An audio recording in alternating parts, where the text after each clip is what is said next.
Please start.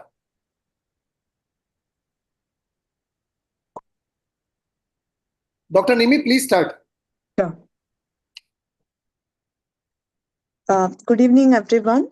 Welcome to the session on yoga and allergy. So, yoga has always been a part of our tradition and culture, and a lot of evidences are there that it has positive effects on allergy.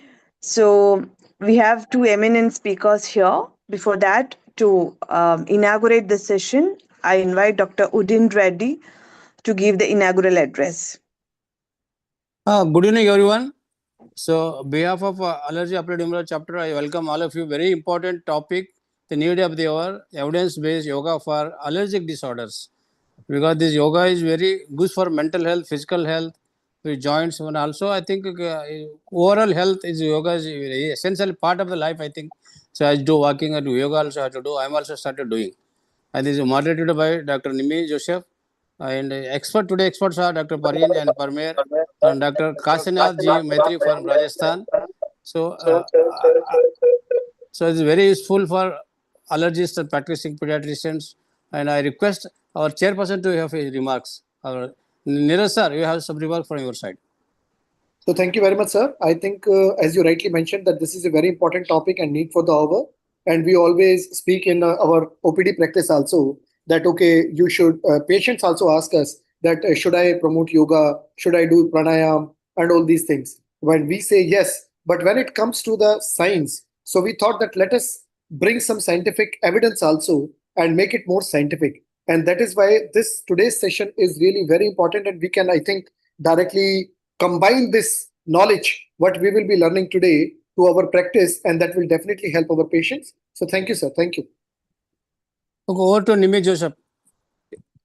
Introduce the speakers, experts. Let's go to scientific session now. The first session will be by Dr. Kashinath Maitri. He is an assistant professor in the Department of Yoga, Central University of Rajasthan. He is a yoga therapy and Ayurveda practitioner, educator and researcher with 12 years of experience in academic teaching, clinical therapy and interdisciplinary research. Specializes in integrative approaches for lifestyle and psychosomatic disorders. And he has published 78 plus publications in peer-reviewed journals. A lot of projects on hypertension, diabetes and Parkinson's, depression, hypothyroidism, etc.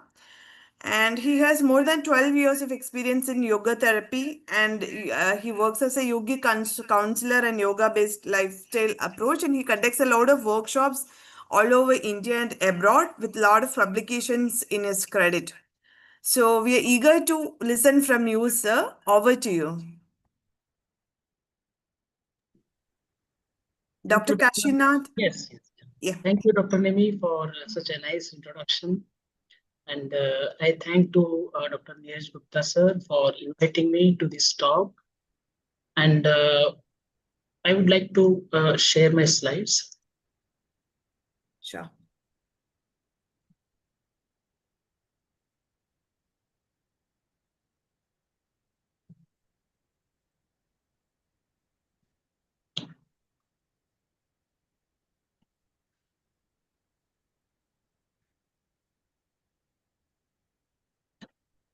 So hope my slides are visible. Yes.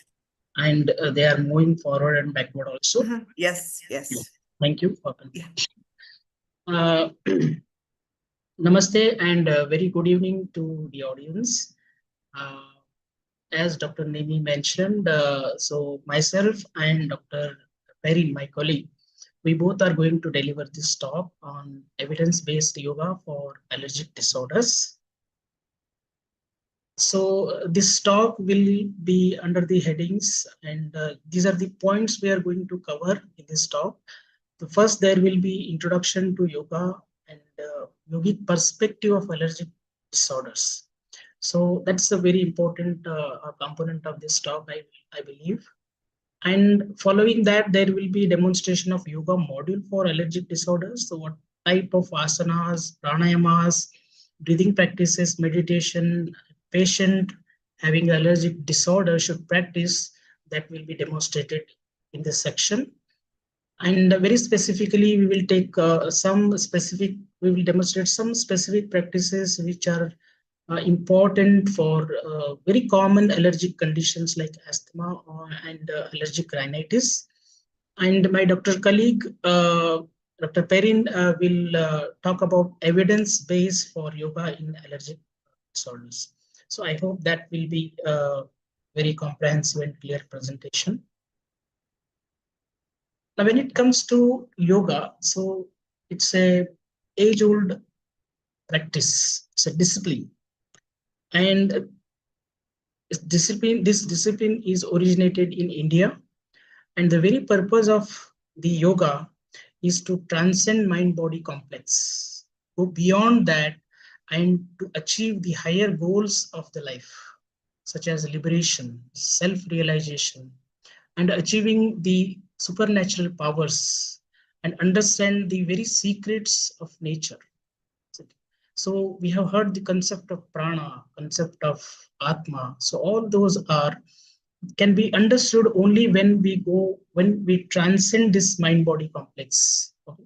And yoga is a path, it is a technique that helps us to do so. When it comes to reference of the yoga, so many ancient techniques, ancient texts like Vedas, Upanishad, Puranas, there is where the mention about the yoga exists. Okay? So very core concepts of yoga, such as prana, manas, buddhi, ahankara. So all these components, all these very basic fundamental concepts of yoga, they are derived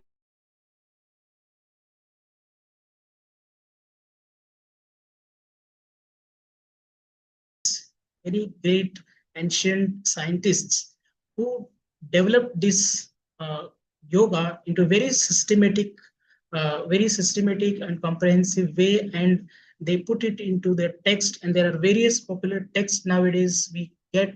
There are the Patanjali Yoga Sutra, Hatha Yoga Pradipika, Hiranda Samhita. Okay? And when it comes to yoga therapy, it is not a new concept. It's not that yoga therapy has discovered recently. So this existed probably maybe more than 3,000 years back, because the concept of yoga therapy is there in the Hatha Yoga Pradipika, because there are many asanas, many pranayamas mentioned. Along with that, their indication, contraindication, and how that is going to influence our body, influence our mind, influence our prana, that is very elaborately mentioned in these texts. So this concept of therapy is not new. So it was already existed in our texts. Now, when it comes to definition of yoga, so surprisingly, none of the definition of yoga talks about the asana, what we nowadays we see. So we synonymically we used the term yoga and asana. So not like that. So none of the definitions they talk about asana or pranayama or even meditation. So most of these definitions of yoga are around the mind, around the management of the mind, around the mastery over the mind. Okay. So popular definition of yoga by Patanjali is yogas chitta vritti nirodha. So this is all around the chitta, the manas. The Bhagavad Gita says samatvam yoga uchyate. The Yoga Vasishta says manaprashamonopayo yoga. The yoga is a technique to calm down the mind, to tranquil the mind. So that is what is the yoga. So yoga is all about the mind. Now, when it comes to the yogic perspective of the allergic disorder, so yoga has a very unique way of classifying the disorders, unique way of classifying the physical disorders. They classify the disorders as adhija vyadhi and anadhija vyadhi. So allergic disorders, they fall under the category of adhija vyadhi. So what is adhija vyadhi? So what is adhi exactly? Vyadhi is a disease. Okay. So what is adhi exactly is a psychic tendencies. Psychic tendencies. So the allergic disorders are the physical disorders. Now, why yoga talks about the mind when the disease in the body? Okay. So this is where the Bhagavad Gita comes into picture. So Bhagavad Gita says, "Ki mana eva manushanam karanam bandha mokshayo." That means it is a mind that determines the whether person will lead a healthy life or he will become diseased. It is a mind that determines whether the person will progress in his career or he will have a downfalls. Okay. So the mindset, the deep-rooted tendencies in the mind, they actually govern our behavior. They actually drive our choices. So we make certain choices in our lifestyle, in our life. These choices are completely based on our mindset, our mental tendencies. Now, these tendencies or patterns are called as vrittis, kleshas, shadripus, so which are there in our deep subconscious mind, probably in unconscious mind. Okay. So Patanjali calls the Pancha Kleshas, Avidya, Asmita, Raga, Dvesha, Abhinivesha. So in that, the Raga, Dvesha, the strong likes and strong dislikes. So when we have a lot of strong likes and dislikes in our life, what we do is we tend to go for our strong likes and we avoid the dislikes. Now, sometimes the dislikes are healthy for us and likes are unhealthy for us. And most of the cases we see the same thing. Now, when we have such things, so that eventually cloud our intellect. Okay. So though we know that this is a very good thing, this is a very healthy thing, we tend to avoid it. And we know that it is an unhealthy things and it should not be done. We keep doing the same thing, isn't it? So each one of us know that we should get up early in the morning, we should go for walk, we should do some physical activity, we should not be, we should not get stressed, we should not get angry, we should have compassion for every one of us know, and we keep listening day in day out, and we see in social media and all that, and in fact, the surprisingly we believe that this is a good thing, and yet when it comes to practice, hardly we are able to do any one of those. So why this is so? So when we have a strong, deep-rooted psychological patterns, tendencies, they actually govern our behavior. It, it's independent of what knowledge we have. It is independent of what what we determine to do. But ultimately, we end up in doing the things which are inherently they are there in our mind or in our manomaya kosha. Just wanted to share one recent incidence. An oncologist from my native, so he had he had an addiction of tobacco and he developed oral cancer and he died because of the oral cancer. See, look at the intelligence. He's an oncologist.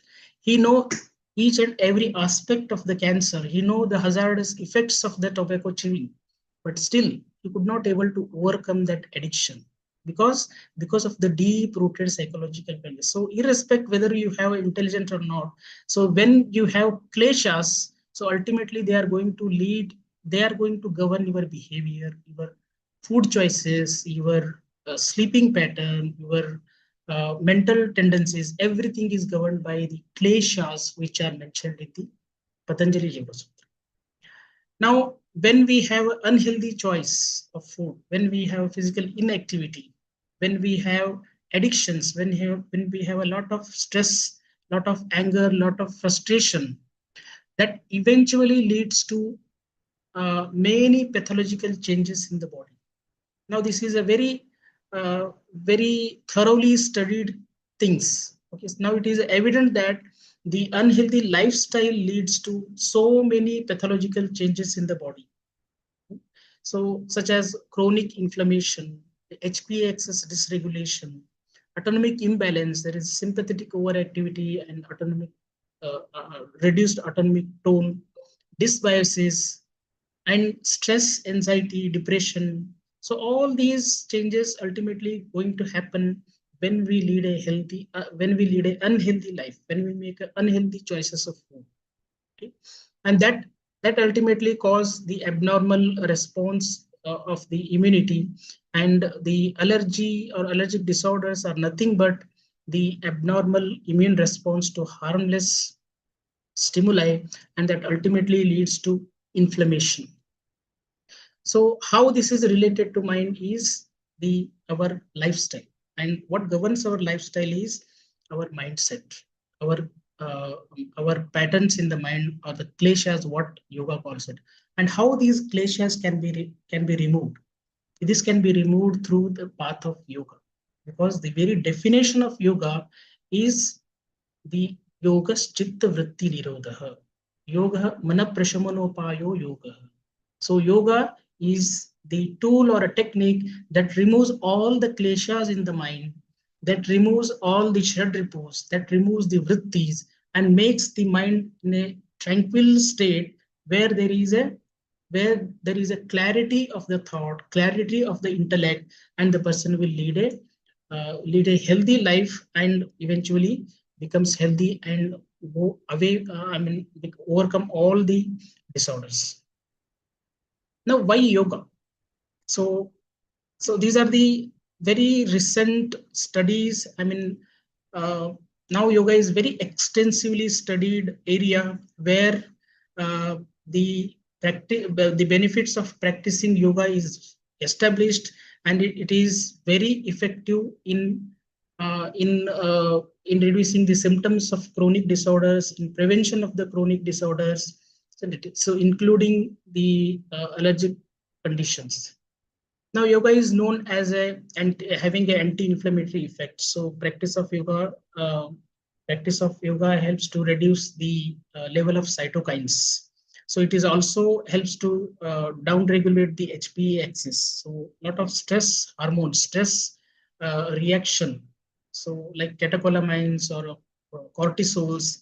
So, even a short-term yoga, like practice of yoga for 3 months consistently, minimum 2 times in a week, that has shown a very wonderful effect on reducing the systemic inflammation, and it also helps to downregulate the HPA axis.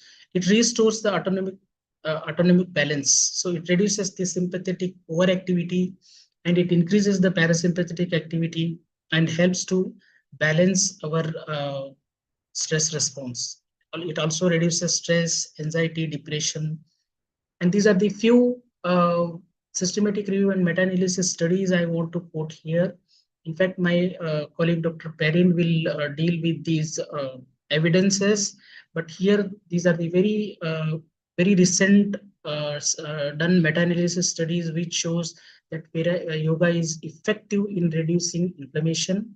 It is effective in restoring the autonomic balance, and it is also helpful uh, in reducing the HPA axis overactivity.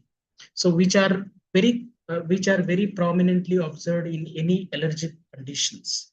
So this is how the practice of yoga helps to reverse the pathology which is there in the allergic conditions. Now, when it comes to yoga, so yoga is not just practice of asana or practice of pranayama or meditation. So yoga is a lifestyle. So this is a quote from Bhagavad Gita.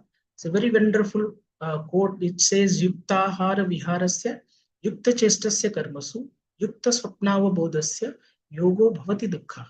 So that yoga, when we combine with the moderation in the lifestyle. Okay, so yukta means compatible. Yukta means suitable. Yukta means in moderation.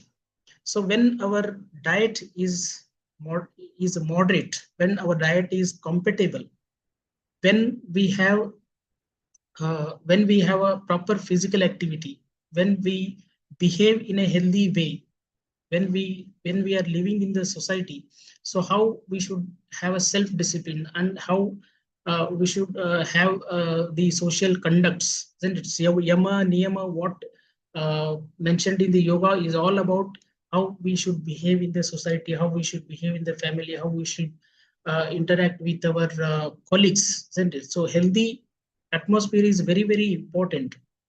In fact, there are a lot of research being done nowadays shows that the loneliness or the hostile environment or hostile working nature has a lot of impact on the health and cause many chronic disorders. And sleep is also very important. So yukta swapna. So healthy sleep. So early to bed and early to rise is a very important component that yoga is a lifestyle that we have to incorporate. Now here I want to discuss a yoga module. So yoga module for any allergic disorder. So it's a very generic yoga module that any patient can very easily practice, and having very beneficial, if it is a very effective yoga module. In fact, it is being tested in many patients with asthma and allergic conditions. So it includes the loosening practices. Sun salutation is Surya Namaskara, and there are certain breathing practices which are very important for respiratory allergies or lower respiratory allergies like asthma and all. And we recommend 6 asanas when you start with. So 6 asanas, 2 are in standing pose, 2 sitting asanas, 2 supine, and 2 prone postures. And in addition to that, there are relaxation techniques. So relaxation techniques are very, very important when it comes to yoga. It's not just practice of asana is yoga. So asana is a very small part of the yoga. So very important thing in the yoga is the relaxation. So whenever we do any yoga, at the end you should feel relaxed. Okay, so that should be a very common response what we get from the patients. So if patient says I don't feel relaxed, but I'm okay, that means we have not given a proper yoga. So then the pranayama. So in the pranayama, there is Kapalabhati, Nadi Shuddhi pranayama, Bhramari pranayama, and meditation. There is a Nadhanusandana meditation and cultivation of gratitude. So we have to focus on developing certain positive emotions. So that's also very important, and that can be done through the practice of meditation. And there are certain kriyas which are very powerful and which helps in quick relief from the symptoms of allergies, and they are very, very effective. So let us see the demonstration of these practices one by one. The first is Sukshma Ayama. So Sukshma Ayama is a yogic loosening practices. So what essentially we do in the Sukshma Ayama is, so this is the movement of all the joints in the body. So right from the fingers. So we have to gently squeeze our fingers. We have to bend our fingers and make a fist, and slowly we have to open and stretch them out. So, so these movements should be slow and they should be synchronized with the breathing. So slowness and awareness are the soul of the yoga practice. Okay. So any practice we do in yoga, that has to be with full of awareness.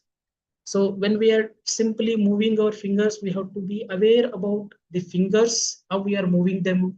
And when we make the fist, we have to be aware that the fingers are touching to the palm surface, isn't it? And when we stretch them out, and we have to feel the stretch in the fingers, stretch on our palm, isn't it? And these practices should be synchronized with the breathing. So when we make a fist, we have to exhale. And when we open the fist, we have to inhale. So similarly, all the practices. So after the fingers, we have to do it for wrist and for elbows, for shoulder, for neck. So you can see in the picture that the neck practices so we have to bend the neck backward, and slowly we have to bend it forward, and we have to touch our chin to the chest when we bend forward. And these movements should be synchronized with the breathing. So when we go back, and we have to slowly inhale and go back. And when we come front, we have to slowly exhale and try to touch our chin to the chest. So these practices should be as slow as possible, and they should be synchronized with the breathing. And the practices should be with awareness. Okay. So these are the very simple practices and should be done throughout, should be done to all the joints in the body. A very recent study I would like to quote here is one study we did in breast cancer survivors who were on aromatase inhibitors. So one of the side effects of the aromatase inhibitor is it develops the arthralgia. So there is a swelling of the joint and the painful joints. So in those patients, so we gave this Sukshma Ayama on in online mode. So in Facebook. So we made a secret Facebook group, and every day we taught them the simple loosening practices with breathing and with awareness, and for 1 month. So after 1 month, there was significant reduction in the swelling of the joint, in the uh, subjective feeling of the pain. So this the abstract of this article got accepted in clinical American Journal of Clinical Oncology, and this is a very impactful study and very simple study. Simple loosening practices, simple sukshma yama help to overcome the side effects of the medicine. So this is how we have to think of implementing the yoga into the conventional treatment to overcome the side effects or to enhance the effects of the medication and to make the quality of life of the patient better. Next thing is we recommend a practice of Surya Namaskara. Surya Namaskara is a very important, very popular traditional practice, having a series of asanas. It essentially have a 12 sets of asana, and they are practiced in a serial way. It starts with Hasta Uttanasana and it ends in Hasta Uttanasana.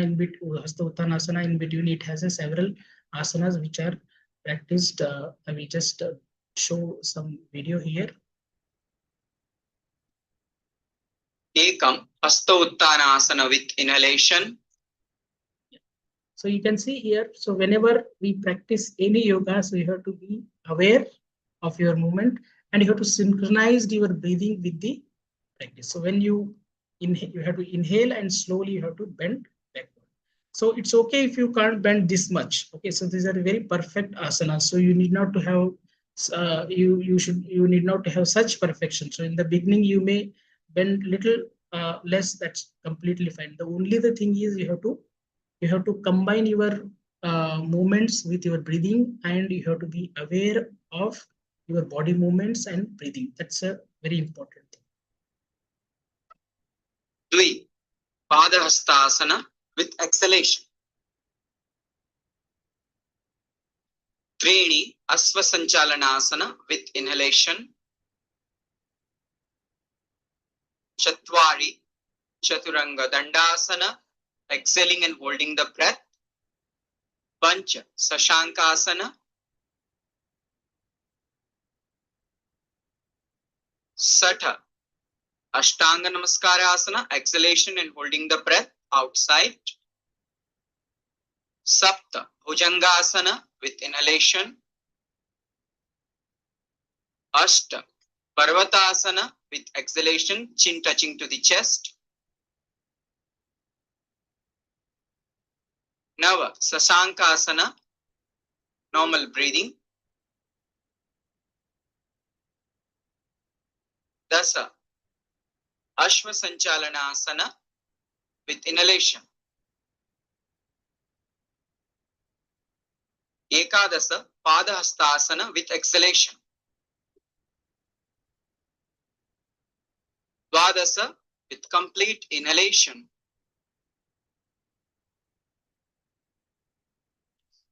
This is how the 12 rounds of Surya Namaskara is. So we usually recommend patients to start with 3 rounds of Surya Namaskara. So these are the 12 sets of asana. So one complete cycle of 12 postures. Such 3 cycles they need to repeat. They start with, and gradually they need to increase the number of the cycles. So for first week 3, and for next week 5, like that we have to make. So one thing I would like to share here is we have a group of elderly people who all are above 60 years of age, and it's in Pune. So they have a group, and every day they come together and they practice Surya Namaskara, and they practice 108 Surya Namaskara. So they do this one cycle for 108 times every day, and they are absolutely healthy.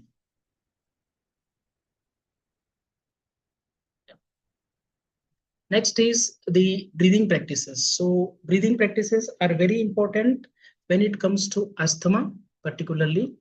And these are the three basic breathing practices I would recommend here. One is the hands in and out breathing, hand stretch breathing, and Marjorie Asana breathing.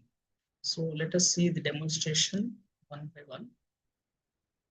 So this is Relax in Sthila Tadasana, then slowly come to Sthiti Tadasana with open eyes. Raise your both arms in front of your chest, shoulder level parallel to the ground. Inhale and separate your arms. And as you exhale, bring your hands together. Breathe in and separate your arms. And as you breathe out, bring your hands closer. Synchronize the hands movement with breathing.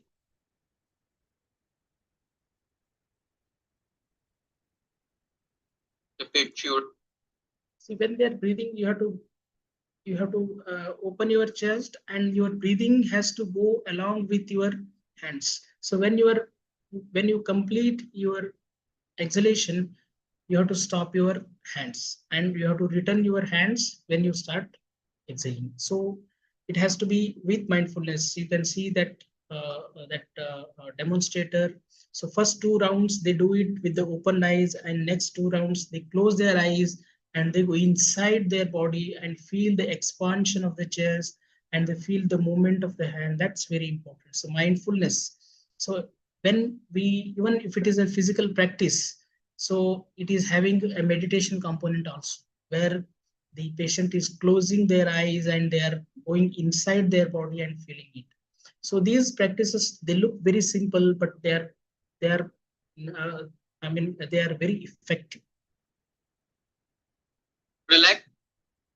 Next is the hand stretch breathing. So it is also the breathing with some hand gestures. Sthiti Tadasana.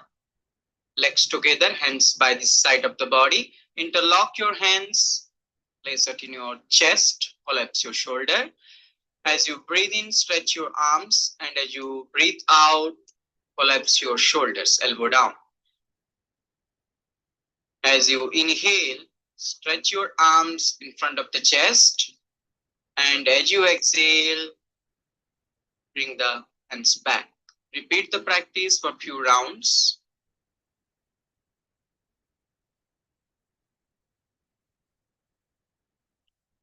The same practice is at 135-degree angle practice. Arms above the forehead, and as you breathe out, bring back your arms. Inhalations, stretching the arms, and as you exhale, collapse your shoulders and elbow down. Repeat the practice few rounds.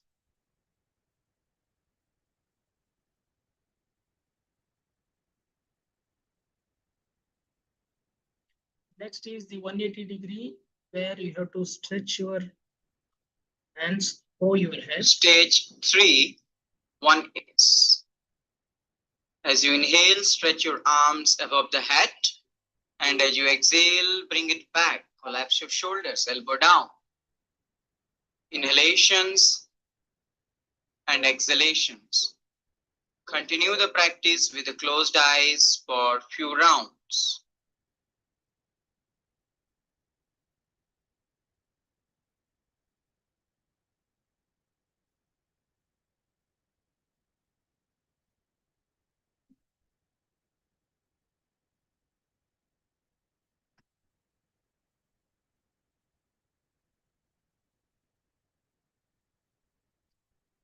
After every practice, what we need to instruct patient is that they have to just close their eyes and feel the changes after the practice. So they have to acknowledge what they have done and what changes had happened in their body.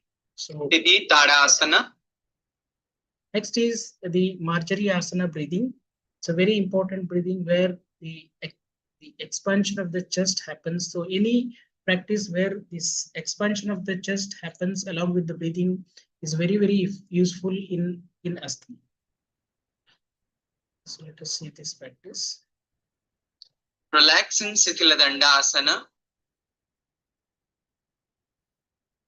and slowly come to Sthiti Dandasana.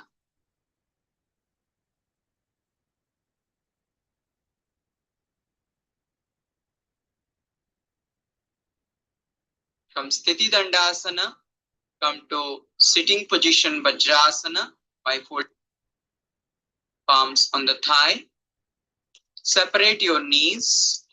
Take a measurement of 1 arm distance between the knees, same in front of the knees. 1 palm extra. Then come to the foreleg. See your toes, knees, and the palms in a single line. By maintaining the balance, as you inhale, expand your chest, concave of the spine.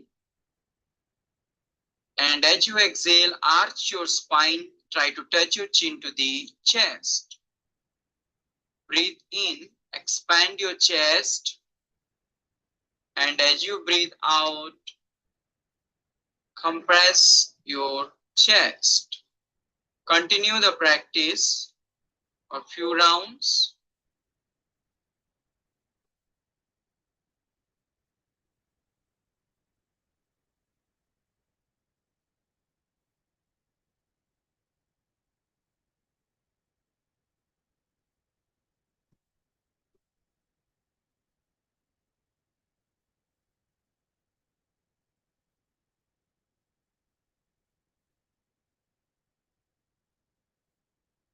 Relax. This is a very important practice for asthma as well as back pain. Now next is, so these are some very simple breathing practices, loosening practices. Now next is the asana. So as I mentioned, choose 6 asanas, 2 in standing, 2 in sitting, 2 supine, and 2 prone postures. So depending on the disease condition, say for example, if it is asthma, so we focus on asanas which help in opening up the chest and help in deep breathing. Such asanas we recommend here. So one asana is the Pada Hastasana, where though the asana looks very complicated, so you need not to do with this perfection, but at least you can bend forward and just try to touch your toes is also enough. Only the thing is you have to do it in a very slow pace and you have to maintain the pose as long as possible in a being in a very comfort posture, comfort zone. Like the very definition of yoga is sthiram sukham asana. So asana is that which you need to hold for as long as possible, being in a comfort zone. So this is the Padastasana practice. Sthila Tadasana.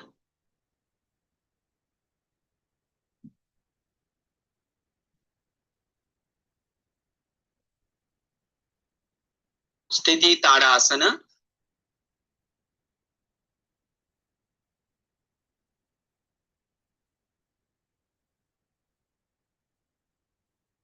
Ekam.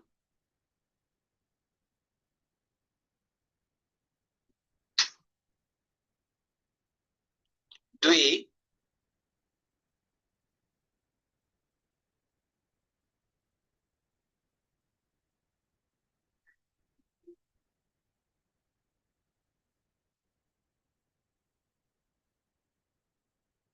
Trini.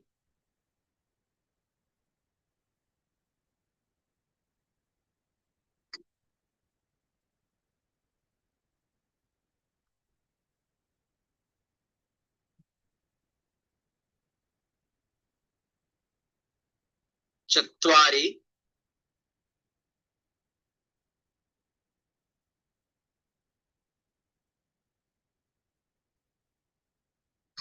So this is how you have to reach to the final stage of the asana. And when you reach there, you have to just be there, just hold the pose and just close your eyes and slowly take a deep breath and slowly breathe out. Okay? And we ask the patient to go inside the body and feel where your feeling the stretch, where there is some discomfort, where there is a pain, and you have to consciously go to that particular muscle or a particular part of the body, and you have to relax that part. So this is how we have to instruct the patient to go inside the body and be mindful about what they are doing. That's very essential part of the asana practice. Now, next is the Trikonasana. Then come to Sthiti Tadasana. Place your heels together, toes together, hands by the side of the body. Ekam, Dve,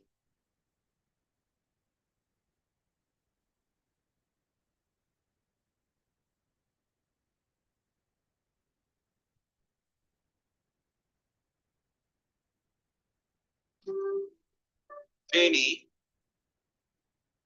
This is how you have to reach to the final stage. I hope you understood the concept. After Practice of any asana, it should be very slow pace and in a step-by-step manner. And when you reach to final stage of the asana, you have to hold it there and close your eyes and take a deep breath and slowly breathe out and be mindful about the various sensations in the body, and you have to consciously relax the every part of the body. Okay, so this is what is the core of the asana practice. So this is what is the Ustrasana, which is very useful in asthma. And so even if any practice is difficult for a patient, we can slightly modify the asana, just like this is a Ustrasana. So the Ustrasana, it is a little bit complicated, which is patient can do even half Ustrasana, where they are just holding their waist and just bending back. And that is also sufficient. So sometimes if the asana is very complicated, so we can slightly modify the asanas and make it convenient to the patient, where they are just mimicking that asana and having the other components like breathing and awareness that has to be there. So this is quickly I want to show.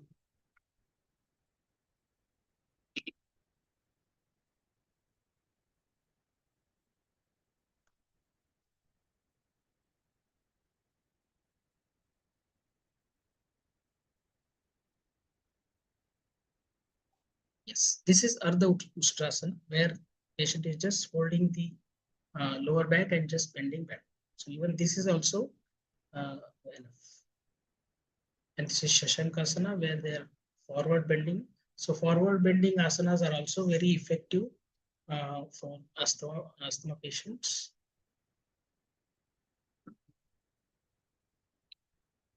Just make it quick because we have many practices and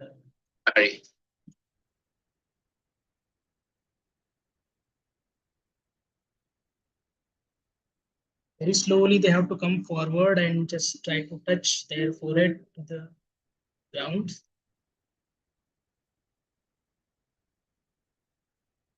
So if patient can't touch forehead to the ground, so they can just bend forward and they can stay wherever they can.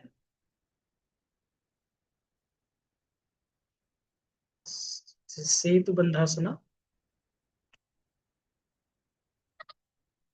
पीठ के बल आराम से late जाएं। दोनों पैरों तथा एड़ियों को नितराएं। दोनों एड़ियों को सुविधानुसार कसकर पकड़ें और घुटनों एवं पैरों को एक सीध में रखें। श्वास लें। धीरे धीरे नितंबों तथा कमर को यथासंभव ऊपर उठाएं और सेतु जैसी स्थिति में लाएं। इस स्थिति में शारीरिक सजगता के साथ 3 से So in such postures, if patient cannot hold their ankles, then patient can just keep their hands on the ground. And if they can't lift so much, even a small lift is also absolutely okay. So this is Pavana Muktasana. दोनों घुटने मोड़े तथा जांघों को पास लाएं, उंगलियों को आपस में जकड़ लें और घुटनों के नीचे पिंडलियों को अच्छी तरह पकड़ लें। सिर तथा कंधे उठाएं और घुटनों को थोड़ी से छूने का प्रयास करें। यह पवन मुक्तासन है। अपना सिर पीछे लाएं, सांस छोड़ें, अपनी टांगों को सीधा फैलाएं,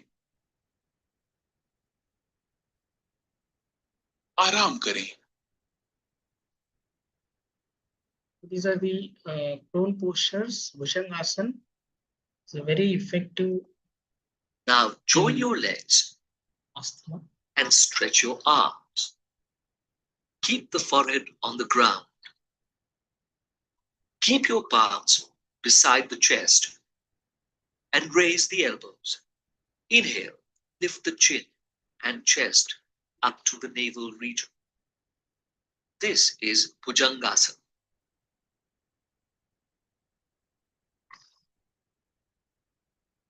This is Makarasana, is a relaxation pose where you have to cross your hands and just rest your head on the palms. You have to, your ankles should face each other. It's a very relaxing pose.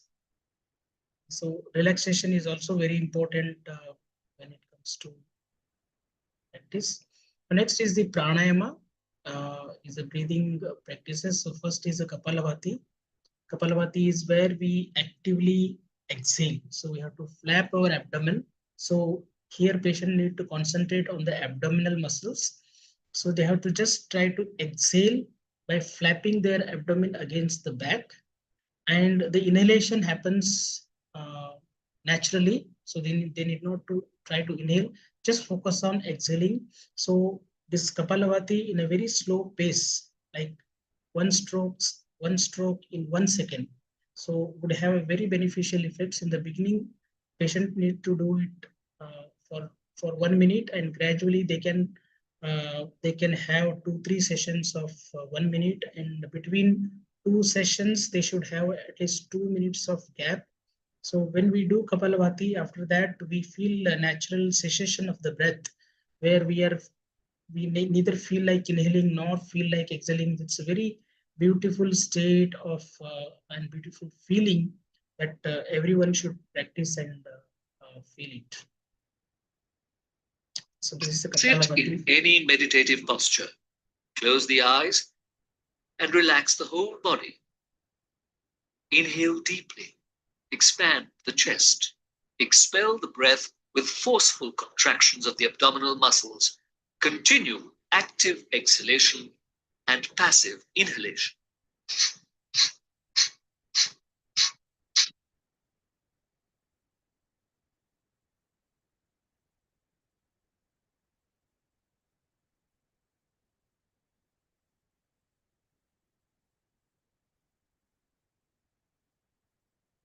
Then take a deep breath. Exhales. Sit in any. Then after that is a sectional breathing, is another very important breathing, which is actually the breathing. This breathing practice is in 3 phases. So first phase is the abdominal breathing. Next is the chest breathing. The other is the clavicular breathing, and the fourth is combining all those breathings. So this is a very effective breathing. I will just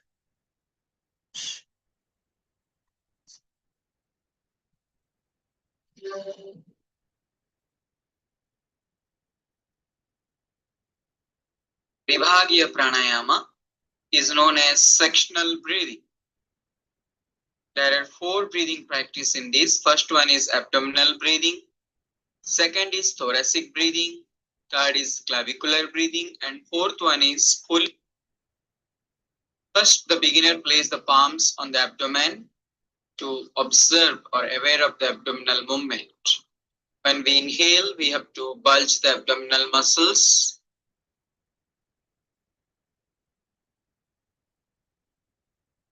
And as we exhale, we'll be allowing the abdominal muscles to go back towards the spine.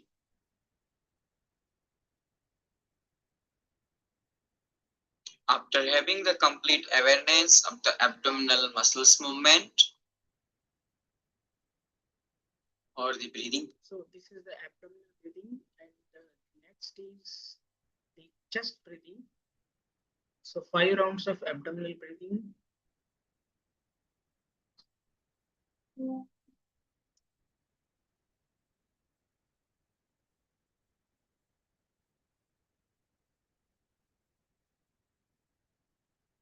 Second practice is known as thoracic arms on the chest, middle part, thoracic region with inhalation, expanding the chest, and with exhalations, relaxing the chest muscles or the chest region.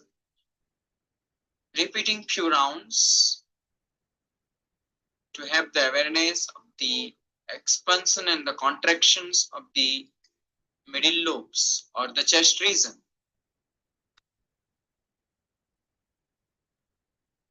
That is Chinmay Mudra, performing the practice of thoracic breathing for few rounds. As you inhale, you have to expand your chest region, and as you exhale, relax your chest. After completing the third practice is known as clavicular breathing. Be aware of your upper lobe of the lungs, clavicular region. To have the awareness, one can place the palms. As you breathe in, be aware of the flow of breath to your clavicular region, and very slowly start exhaling and relax the upper part of the lobes of the lungs.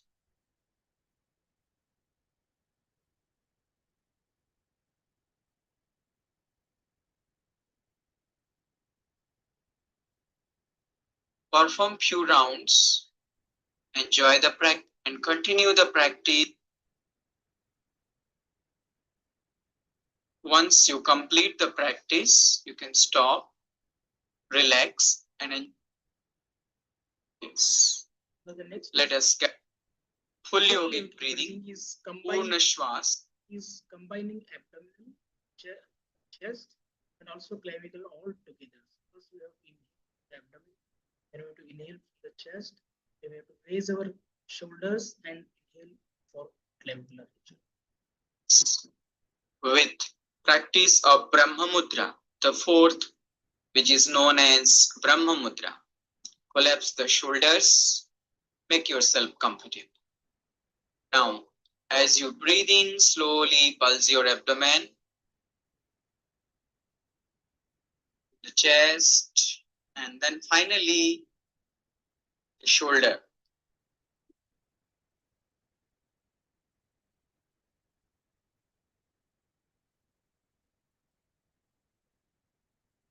Relax your shoulder and the chest. Suck the abdominal muscles inside. Complete exhalations. Again, breathe in.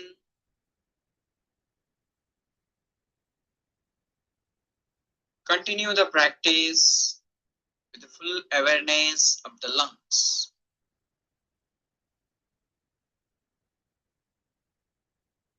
This is the sectional breathing. It's very helpful in all allergies, especially in now the next pranayama is Nadi Shuddhi pranayama. So this is a very simple and popular Nadi Shuddhi pranayama, having a very beneficial किसी भी effects. आरामदायक स्थिति में बैठ जाएं और आंखें बंद कर लें। किसी भी आरामदायक स्थिति में बैठ जाएं और आंखें बंद कर लें। बाईं हथेली को बाएं घुटने पर ज्ञान मुद्रा में रखें। दाएं हाथ को प्राणायाम मुद्रा में रखें। दाएं अंगूठे से दाएं नासिका छिद्र को बंद करें। अब बाएं नासिका छिद्र से श्वास लें।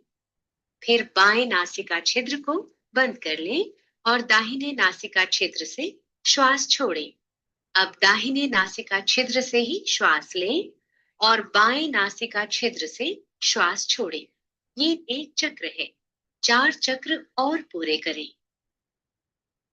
So these are very simple and important practices, and when we do that, we have to make sure that we are aware about these practices. We are aware about these movements. So we instruct the patient to feel the expansion of the chest, feel the contraction of the chest. We also instruct the patient to feel the air entering in the nostril. So how when air enters, there is a cool sensation in the nostril. When air comes out, there is a warm air going out of the nostril. So such mindful practice is very, very important. So similarly, like Bhramari Pranayama, so I will not, sorry, paucity of time, I will just skip that. And the next is meditation. Now, meditation is another important practice, and which is a mental practice. So it starts with the breath awareness. So you have to ask the patient to be aware about the breathing. So when you are breathing, your abdomen, your chest, they are moving out, and when you are breathe out, they are coming in, they are sinking in. So first, the patient need to become aware about the gross movements what are happening in the body, and then we take them to deeper and subtle sensations, like when you inhale, the cool air is entering. When you exhale, the warm air is going out. So you have to increase the increase the depth of the sensation what they are feeling. And then we have to we ask them to chant Omkara, chant a, vu, ma combined and separately for 5 times. So when they chant, they have to listen that sound. And after 5 rounds of loud chanting, so we have to ask them chant mentally, where you are not producing sound, but you are mentally chanting. So such practice help them to gain mastery over their thoughts. So in a routine, what we do is the dialogues are going on in our mind and we don't have any control over them. So they are just keep going. So we don't have any control over thoughts, what kind of thought should come, what, and sometimes it is very difficult to control the thoughts. So they're just rushing. So practice of mental chanting would help to stop certain thoughts, would help to select the thoughts, would help to increase the speed of the thoughts, would help to reduce the speed of the thoughts. So ultimately, we teach the patient to be aware of the thought and have a mastery or have a control over your thought, have a control over the speed of the thoughts. So when we are angry or when we are into any emotions, what exactly happens in the mind is there are a repetition of the thoughts keep on going in our mind, which are uncontrolled with a lot of speed. Now, when we reduce that speed, the emotion becomes nullified. So when we are angry, so there are a lot of negative thoughts rushing fast. And when we have this awareness, when we slow them down, the anger will disappear.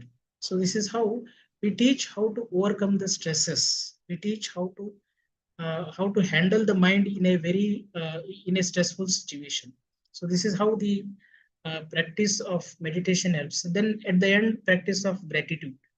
So we ask the patient to remember their parents and have a gratitude for giving you such a beautiful life, and gratitude towards the friends who have helped you, isn't it? So a lot of things are involved into practice, and believe me, so we take a lot of these sessions to our patients, and after practice of meditation we can see the changes on their facial expression, we feel the changes in their movements and their attitude changes, the behavior changes, and a lot of things, beautiful things we can observe. Then the very important things in the allergies is the kriyas. So yogic kriyas, Jalniti, Sutani, Homanduti are the three important practices which are very important.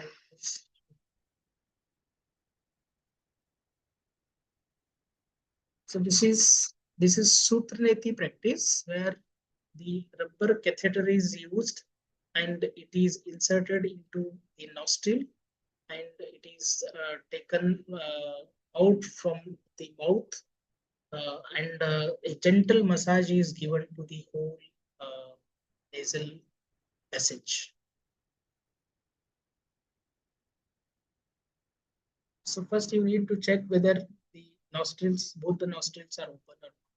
So they should not be blocked in the nostrils. So if the nostrils are not open, you can just do Kapalabhati.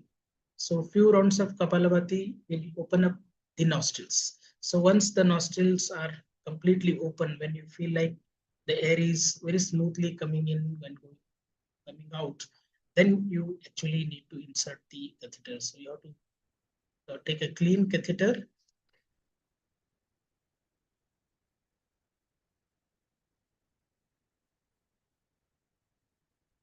So by holding both in both the hands, very gently you have to insert the catheter into the nose and keep pushing them. And once it reach to a certain levels, it comes into the throat. And once you can feel it in the throat, you can just insert your 2 fingers in the mouth and you can catch hold the tip of the rubber tube, and slowly you have to take it out from the mouth. And both the end, one end is from the nose and the other end is from the mouth. You have to hold and gradually and very slowly you have to massage the whole nasal passage.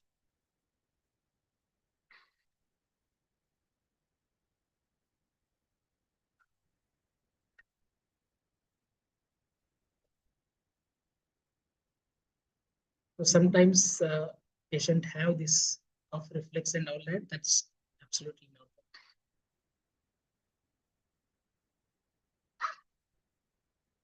So you can see this both end have one is.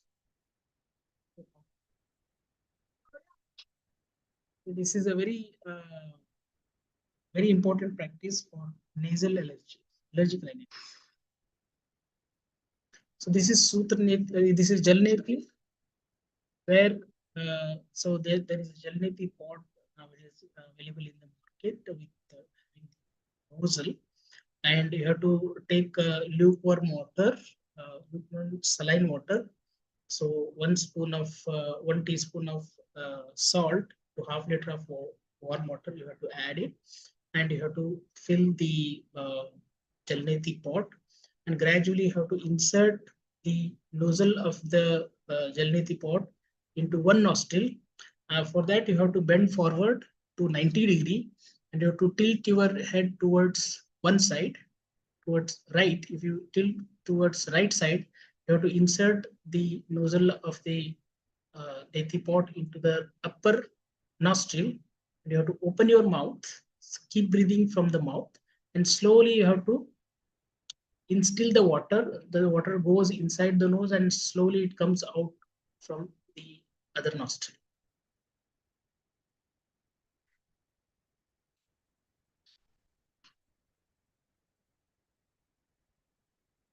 Similarly, here also you need to check that both the nostrils are clear. If they are not clear, you just practice Kapalabhati. So if you practice 1 minute of Kapalabhati, both the nostril gets clear, and then you have to practice this.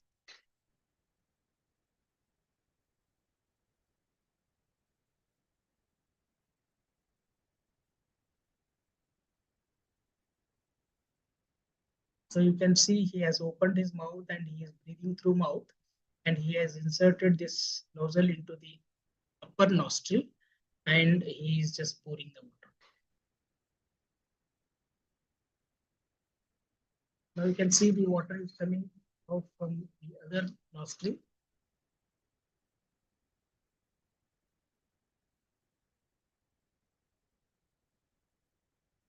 So this practice looks very complicated and scary, but believe me, it's a very simple practice and very safe. And people initially they fear a lot, and later they enjoy and they keep practicing. And I have seen many cases. So after practice of regular, at least twice in a week, if they practice for at least 1 to 1.5 months, there is significant reduction in the episodes of the allergic rhinitis and also the symptoms of the allergic rhinitis. So when they have an active allergic rhinitis symptoms, so that time they should avoid. So when they have a remission phase, so then they need to practice this. Next is the Kunjala Kriya or Vamanadhauti, which is just drinking the warm saline water. So 1 spoon of salt to 1 liter of water, warm water. So they have to mix it and they have to drink it full stomach. And after drinking, they have to just bend forward and insert 2 fingers and rub the root of the tongue. So, so before practice, make sure that you have removed your nails and all, because it may cause injury to your throat. So just you have to rub the root of the tongue, and once you start rubbing, immediately you get the vomiting reflex, and the all water what we have just drunk will comes out. So this is a very good practice for asthma as well as the nasal allergies, as it helps to just squeeze the lungs and expel all the mucus. And also it's a good exercise. In fact, many patients with asthma, uh, uh, when they practice, the day they practice the Vamandati, the whole day they feel like they're not asthma patients. So such a smooth breathing they feel. So at least 2 times in a week we recommend, and it is having a very great benefits. And these are some practices particularly for asthma. Especially for asthma, the breathing practices are very important. So one very important practice is chair breathing. So this we have tried in patients during their acute asthma episode. So when they're having the asthma episode, we just ask them to just relax and just do this chair breathing. So their chair breathing is again just breathing with some movements, so hand movements, neck movements, and the hip movements. So it's around 20 to 25 minutes practice. So after that, they have a very significant reduction in their symptoms of breathlessness, cough, and all that.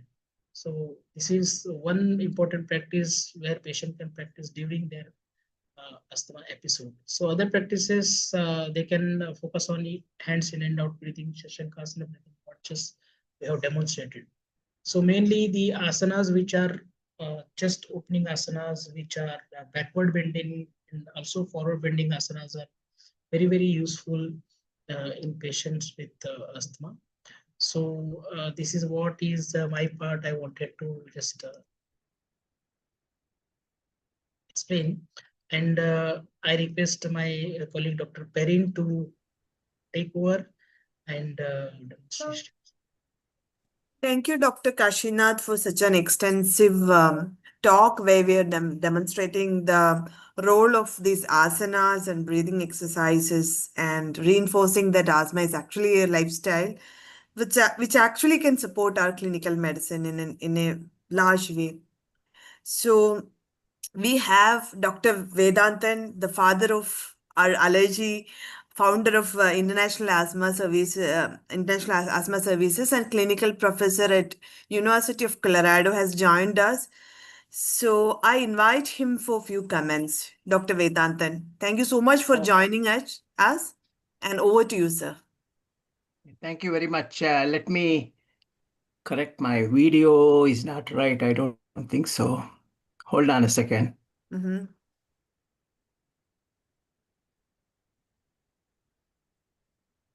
Yes, sir. Yeah. Is it okay now? Yeah. Okay. Mm-hmm. Good evening to you all. I'm sorry I joined late because I have a very tight morning schedule, which includes yoga. Oh, wow. And I can't forego that, so I'm a little late. But anyway, I appreciate the two speakers who took part today. Also want to thank IAP and Dr. yourself and Dr. Neeraj for facilitating this topic. This topic is nothing new to us. It's been around for a long time, but still a lot of questions about it. People always wonder, what is this yoga? Is it really help you? You know, how can we measure it is helping you? how can I say a person is feeling better, breathing better with yoga? Now, yoga is not as simple as it shows. It is not just postures. It is a mixture of two things. One, physical, which you see, and mental, which you feel. Okay. Mental is what the person feels, very difficult to express it. What do they say in simple words? People who have practiced yoga, what do they say when you ask them, how are you feeling? I feel good, I feel better. Those are the two things they say. I feel good. So what it is the sensation of wellness is significantly present in these patients, and which we have had occasions to measure several times, including in our studies, where when we looked at all the different criteria which improved with yoga breathing techniques, it is the wellness that improved more than the illness. So how do you measure wellness? All the machines that we have in our specialty, usually you have this parameter, the peak flow meter, the pheno, and this. It's all measuring illness. There is no machine to measure wellness. Okay. So the only thing that we can measure wellness is what the patient says and what the patient feels. And that is the quality of life questionnaire, QOL. Okay. When we did the study, the first study way before, there was nothing like a QOL, but we had 35 questions, which actually is a component. Now we find it's a part of the QOL. So in our study done in the university a long time ago, which I don't want to go into detail, what it showed, it did not improve the lung functions much, but it did two things. One, these asthmatics, these are not severe, these are mild asthmatics, maybe a few moderate. They are all mild asthmatics.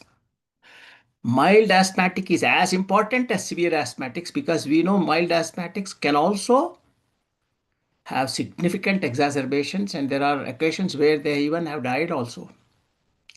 So this is something we have to take it seriously. Once you have asthma, it's asthma, whether it's mild, moderate, or severe.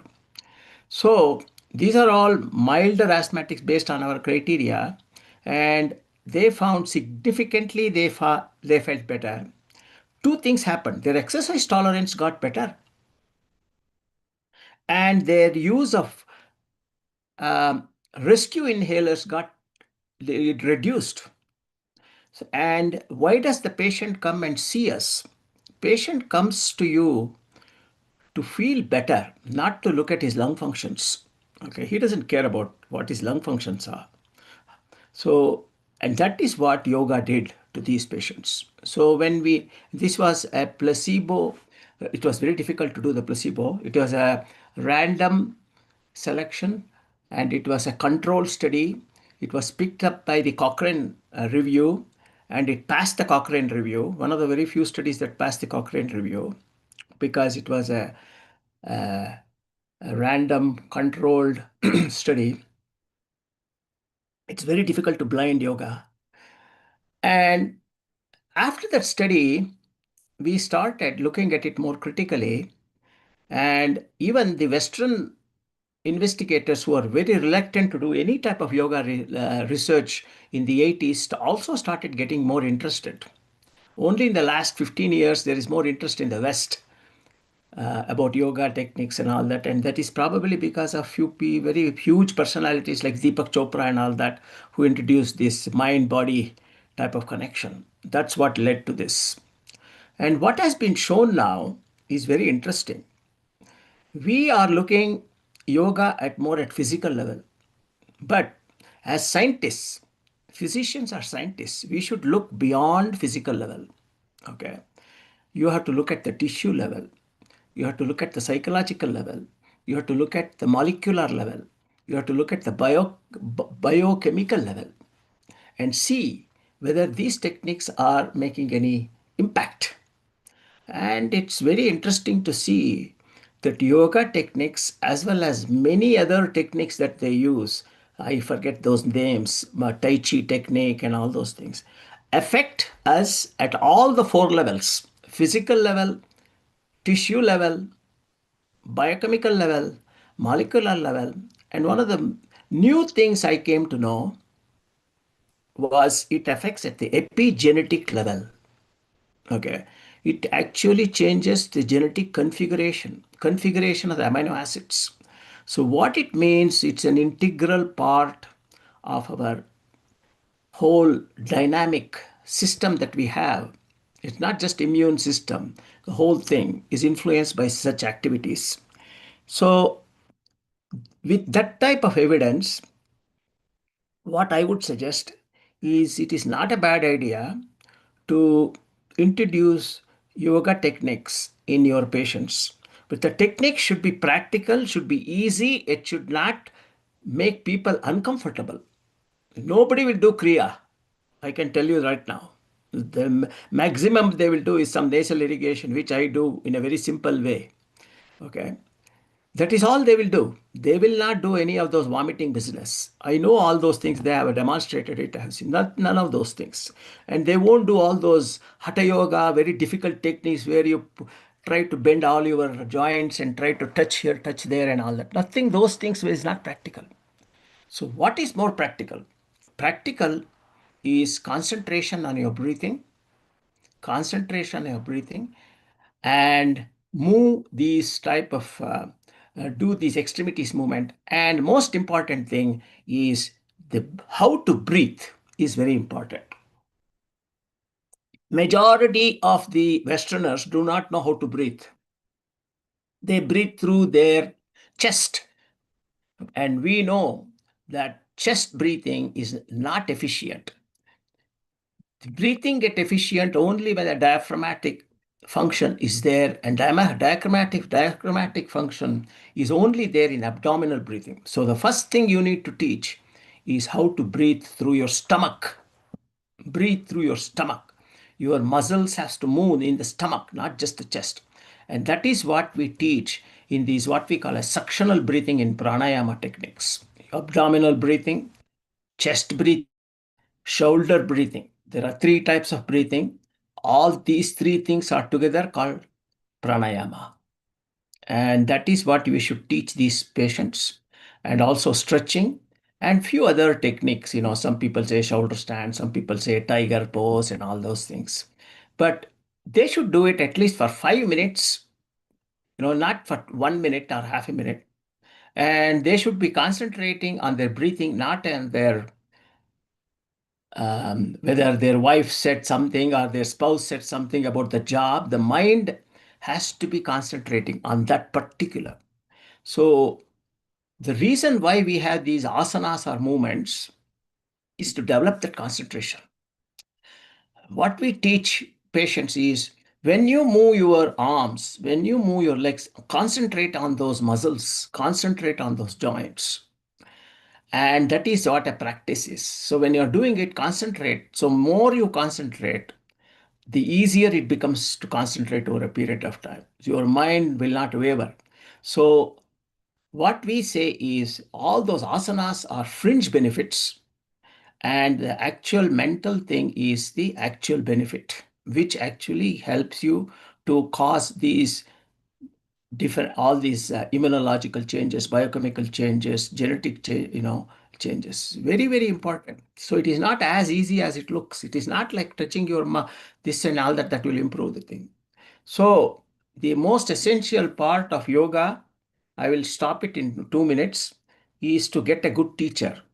That is the most important thing. Not all teachers are good. Okay. So you need to check around, and a yoga teacher who can understand your issues. Understand I have asthma, I have breathing issues. Okay.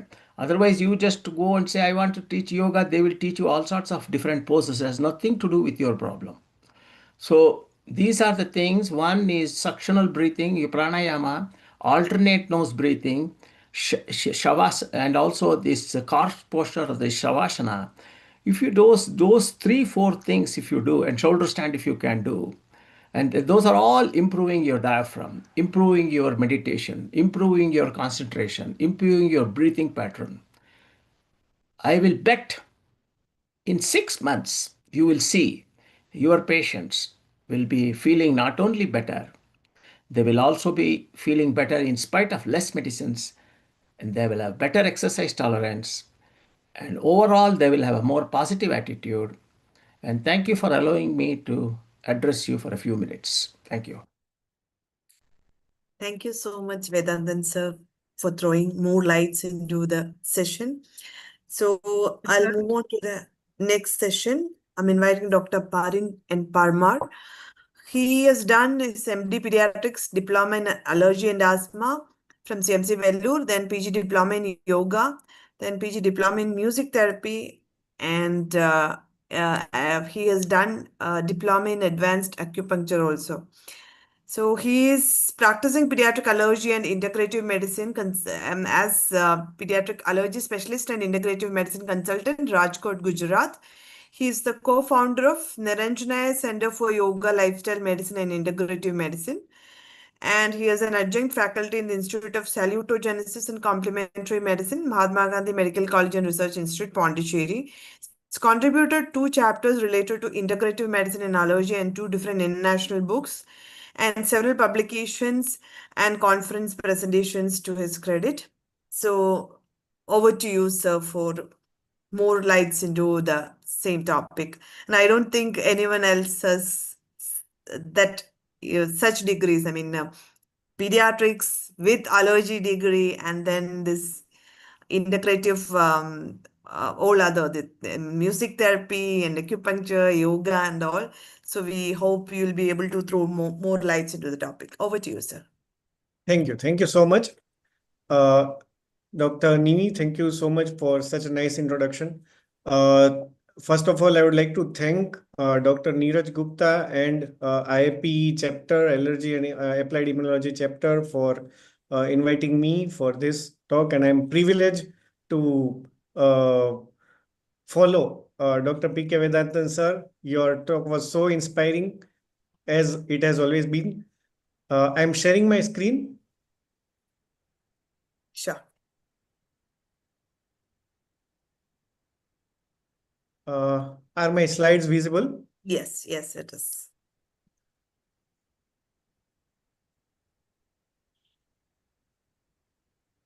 Okay. So, the practical demonstration of the yoga techniques have been already very well done by Dr. Kashinath.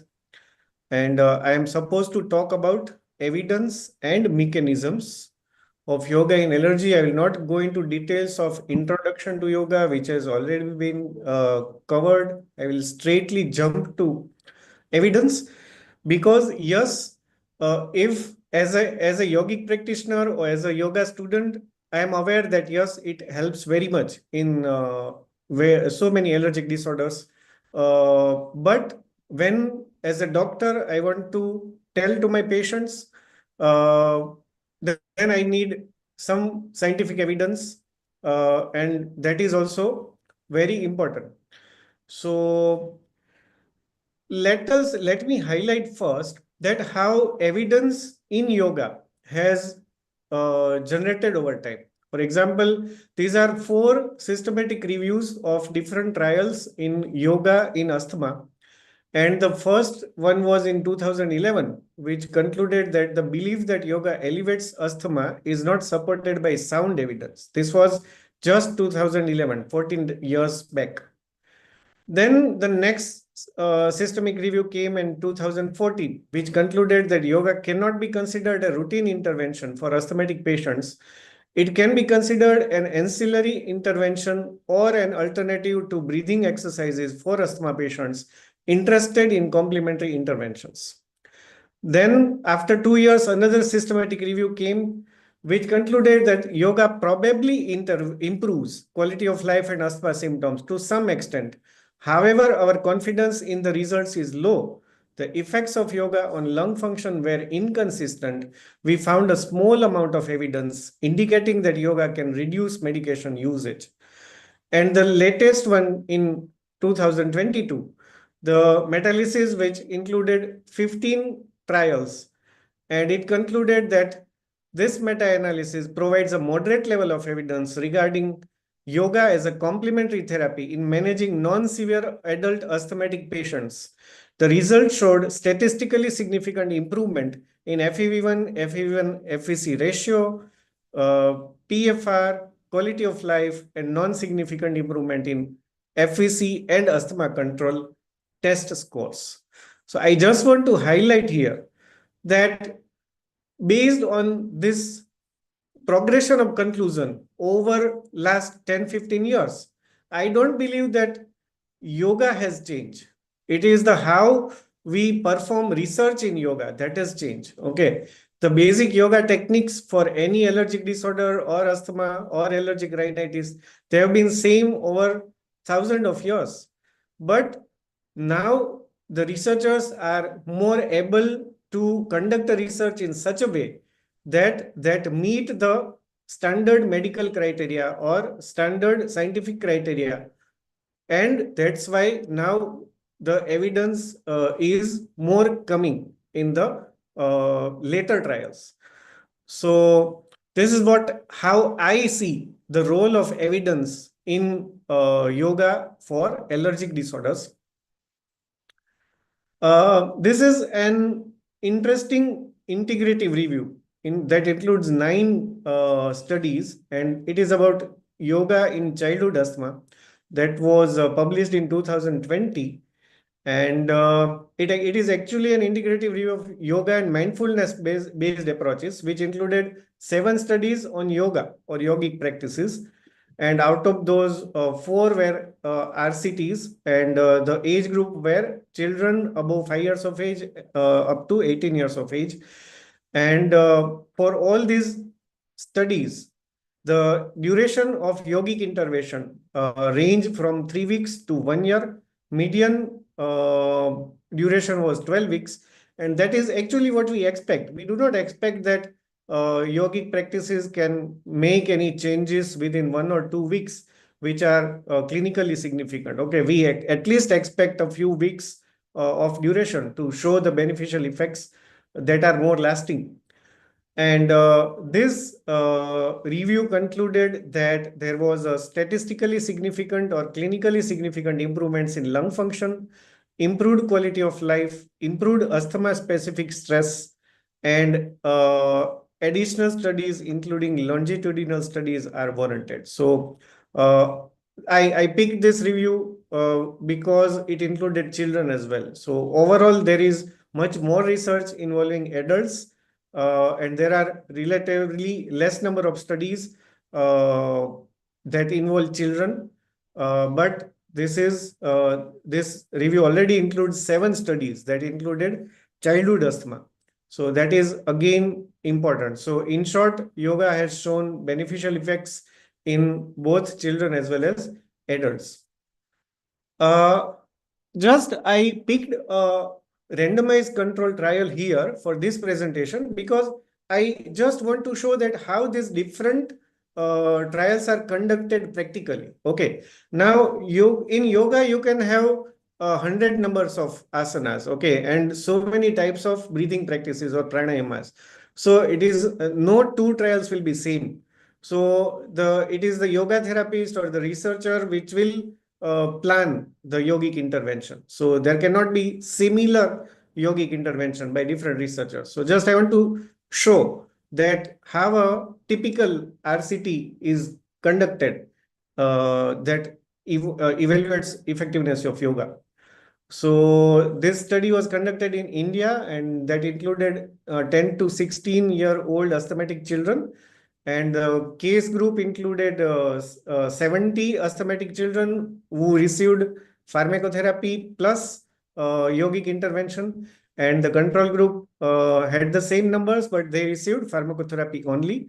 And the case group received yogic intervention in form of 40 minutes of yogic practices daily for 12 weeks. And the yogic practices included different yogasanas, pranayamas, and meditation.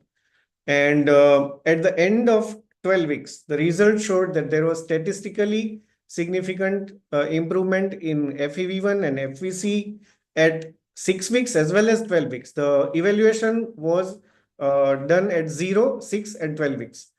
FE1 FEC ratio showed significant improvement at the end of 12 weeks, and PFR was improved at 6 weeks and 12 weeks. But at the end of 12 weeks, there was not significant difference between the two groups.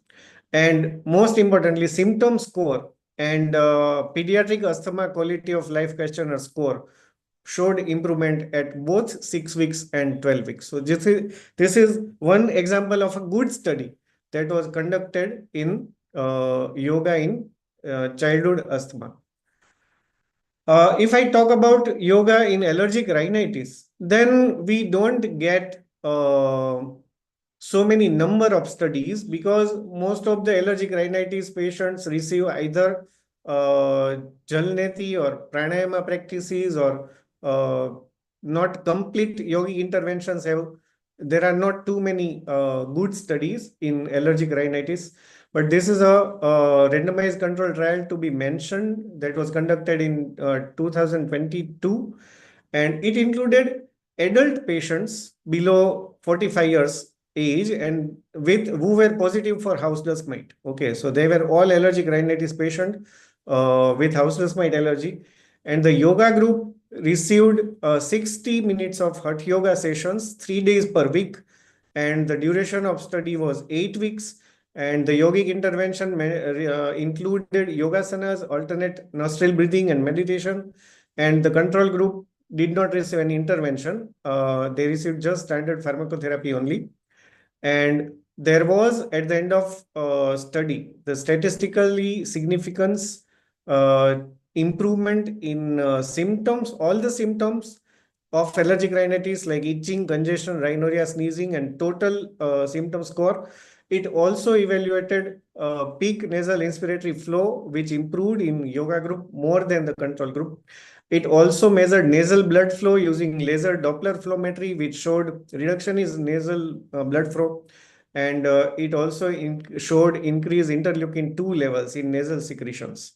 So this was a very detailed study that we can see that they evaluated, they tried to be as much objective as much possible in measuring the responses to yoga. So as Vedantan sir mentioned that actually the effects at tissue level and molecular level are also so much important, but most of the times they are difficult to measure. So if we can measure everything, then we can have much more evidence in that shows how yoga is beneficial to patients. So if I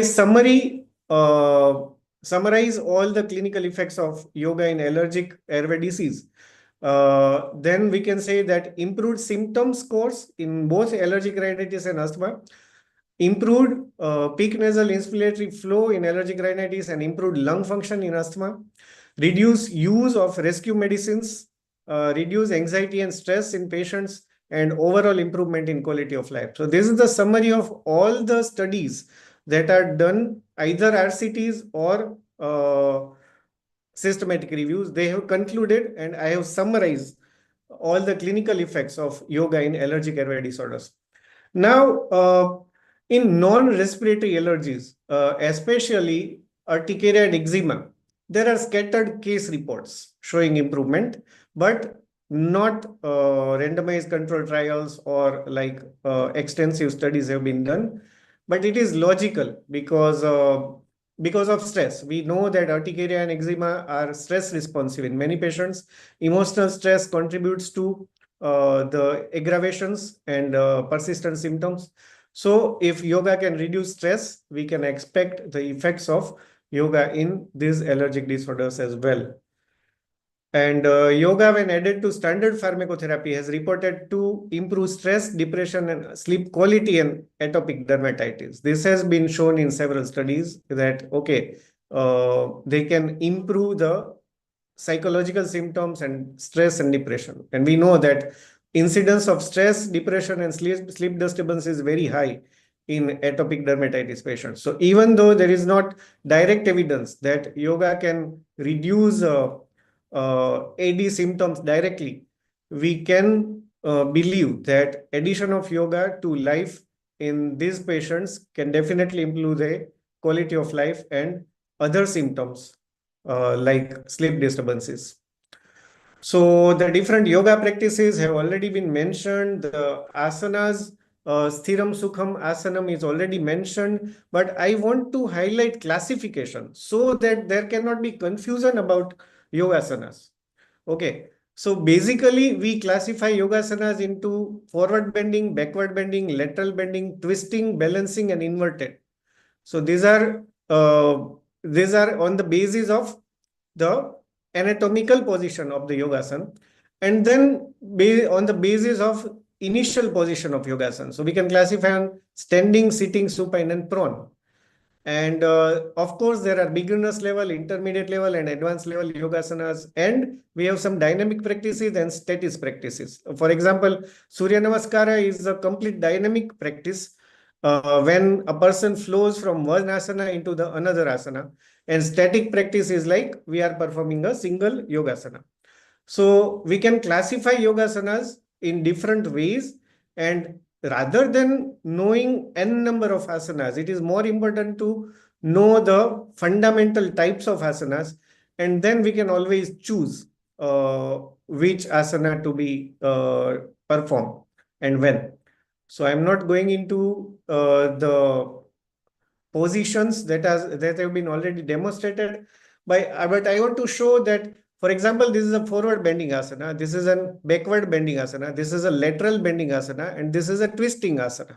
So when we combine different type of movements in a single yoga session, it ultimately leads to improved flexibility of spine and thoracic cage and improved posture, which are very important for all the asthmatic patients.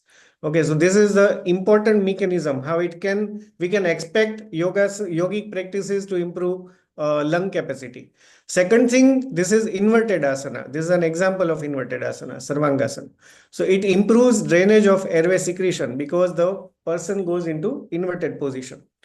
So different types of asana when they are combined in a single yogic practice. Now you can always take another forward bending asana in replacement to this, or you can always take another backward bending asana to replace this one. But it is important to have the right combination. As a yogic practitioner, people always ask that you list the asanas for us. That is not desirable. Okay, you just make a combination of all the movements in a single yoga practice session. That is more important rather than naming asanas, which are it is not a pill to be prescription. Okay, there cannot be yogasana prescription. Okay.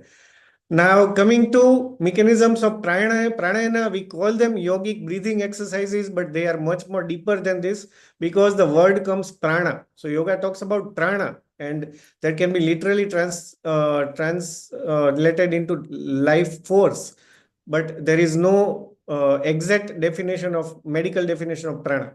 So as per yogic sciences, pranayamas are the practices that aim at control, regulation, and expansion of prana.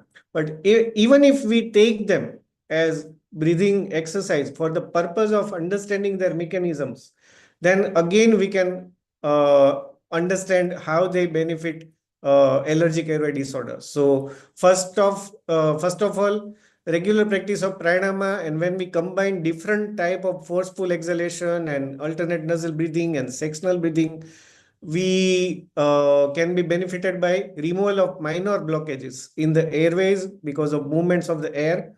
There is increased air exchange between nasal cavity and sinuses, and some pranayama practice can lead to nasal vasoconstriction, which reduce volume of venous sinusoids in the sinonasal airways, and that also leads to improvement in symptoms of congestion.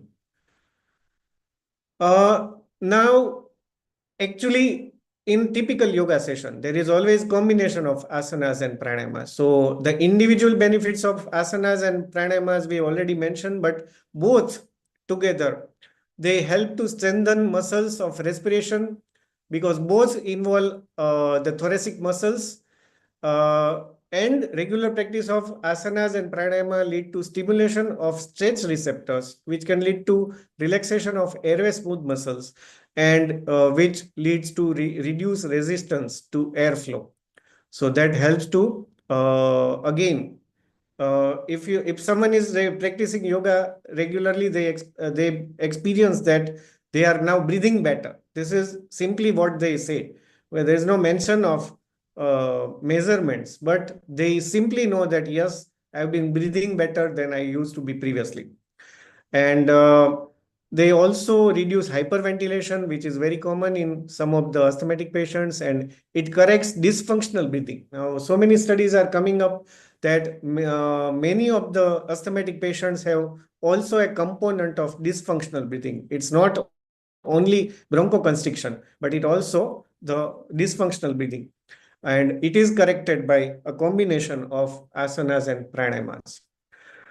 Jalneti was already mentioned. It is a very good practice for allergic rhinitis and sinusitis. And practically, if I'm asked to explain Jalneti scientifically, then I conclude it as high volume, low pressure saline nasal irrigation. So the mechanisms are almost similar to high volume, low pressure saline nasal irrigation.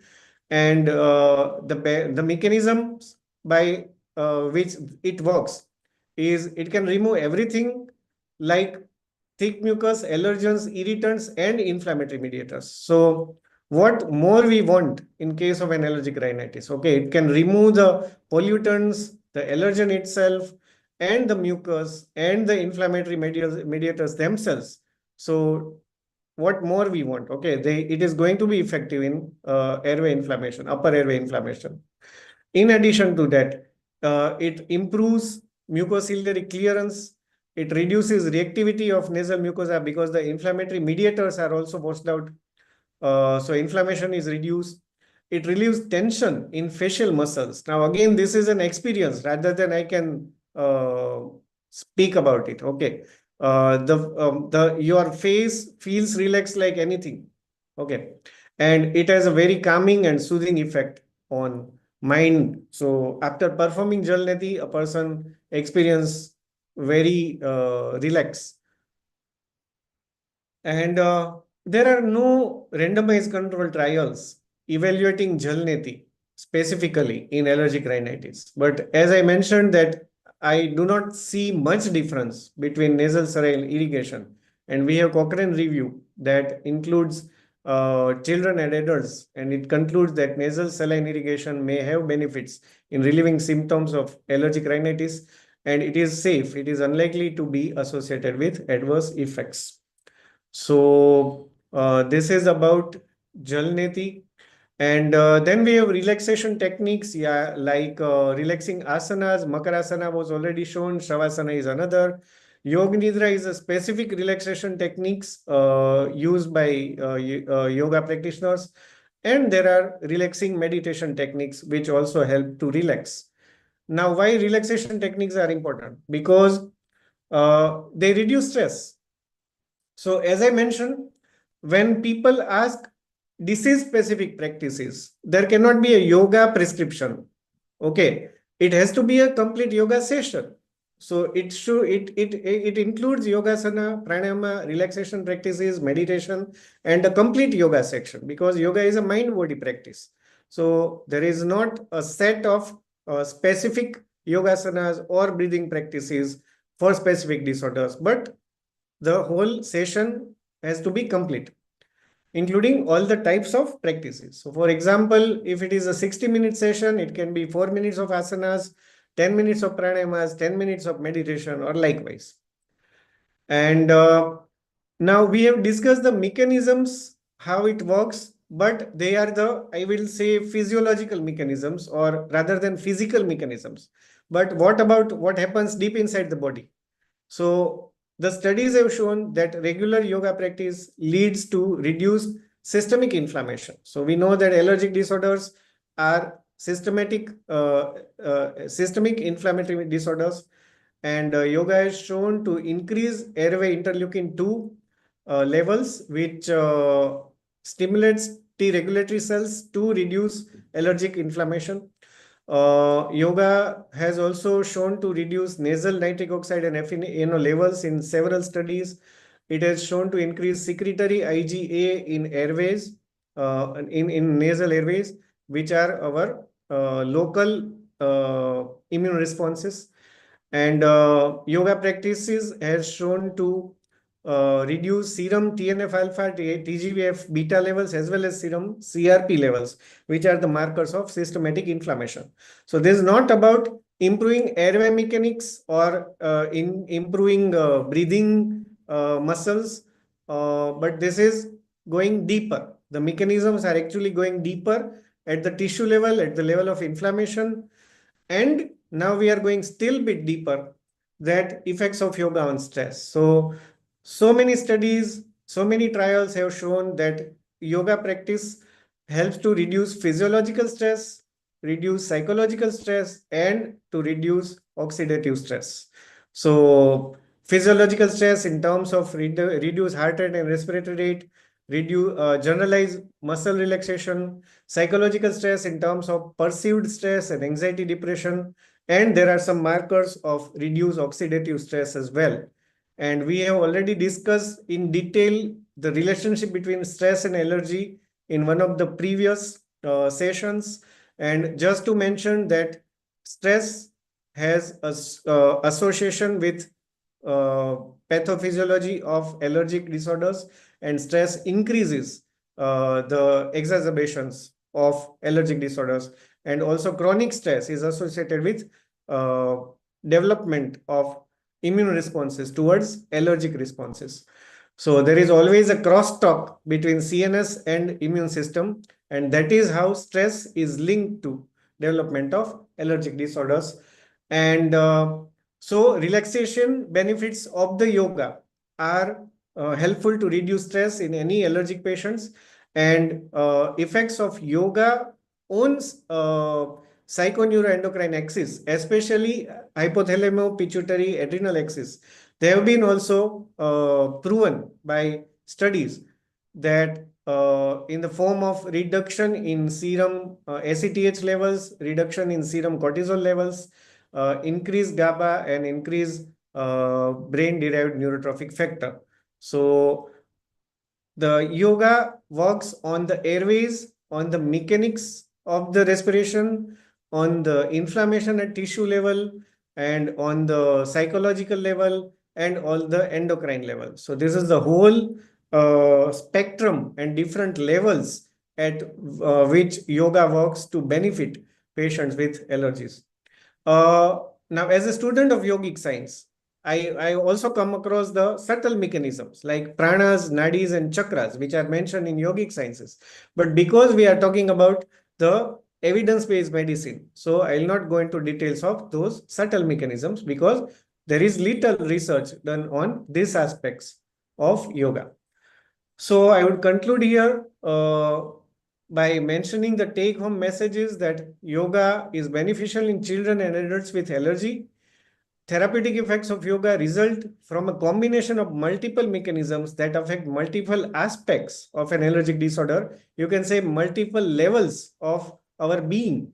So it's physical level, psychological level, spiritual level, energy level, tissue level, or so different levels of our being. And evidence till date suggests that addition of yoga to standard medical treatment improves overall outcomes, especially in allergic airway disease. Most of the evidence is currently is moving around the allergic airway disorders, as you have already seen in this presentation. And there is a lot of scope and need for further research in this field because as I mentioned, there are only scattered case report in other allergic disorders, but they have also the potential to be benefited by yogic interventions because yoga acts on multiple levels of allergic pathophysiology. So with this, I would like to conclude. These were all the references that were used in this presentation. And I would like to end my presentation with this quote: yoga is not something to be done, but yoga is something to be lived. Because just we had International Yoga Day 2 days back, and I only see photographs of difficult yoga asanas or breathing practices, but yoga is much more than physical practices. So it is not something to be done 1 hour a day and forgetting about it the rest of the 23 hours in a day. It is something to be lived for 24 hours a day. Okay, so thank you so much. And I am concluding here. Yeah. Thank you, Dr. Parin, for such an extensive session with evidences in yoga in allergic disorders. So we have few questions. Maybe we will discuss that and then.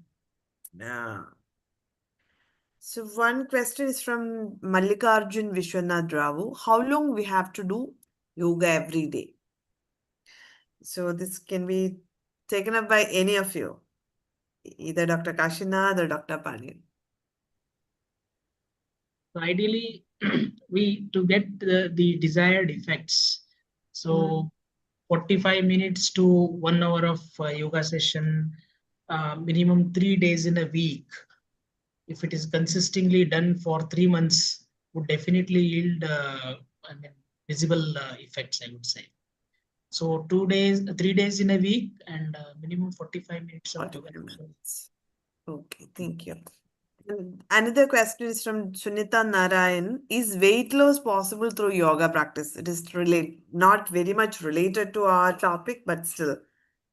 Definitely yes. So it's not only about the yoga or the practices. Of course, when it comes to obesity, so the yoga module will be definitely different.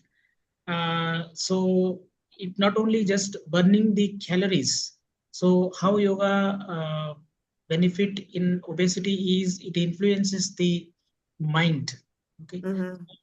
What I personally observed is like patient with obesity. So when they start practicing yoga, so their binge eating comes down.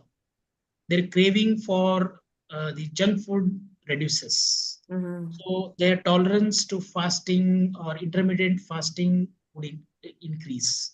So this is how it's not only just about reducing the calorie or burning the calorie. It is about changing the mindset. So intake has to be reduced, and a lot of patience that obesity patient need to have. So that is developed through yoga, and yoga definitely helps in reducing the weight. Not only just reducing the weight, maintaining the weight. Okay. So we have seen many cases with obesity where they go to gym and they make a strong determination that I will do diet, and they do it for a month or two, and they could able to reduce the weight, and after that again they bounce back to the same weight because of the attitude. So unless and until you change your mindset, so what I was telling about the kleshas, the vrittis, so unless you make changes in them, so these changes, you cannot make permanent changes in your lives. So true, very true. That is where the yoga actually helps to. True, that was like a complete answer. So another question is, what is the minimum age to perform yoga? Yes, Okay. As per some of the classics, all the practices in a correct way, like yama, niyama, all the 8 limbs of yogasana. If you are asking about all the practices in yoga, then a 14-year-old should be able to do all the practices because he has got that maturity to understand the meaning of these practices. Okay, but if you are asking about isolated practices, that okay, only some postures a child can do, then even a 4 or 5-year-old child can do the postures with fun. Like, okay, look at this animal and take the pose of this animal. So they can do the yogasanas physically. They can do some breathing practices physically. True. So this is how we have to look at it. Okay. Yeah, I would like to share in this aspect is like we run Bala Sanskara program here, which is especially designed for the kids of the faculty members in the university. So every Sunday we get together and these kids. So the kids, they start from 3.5 to 4 years old.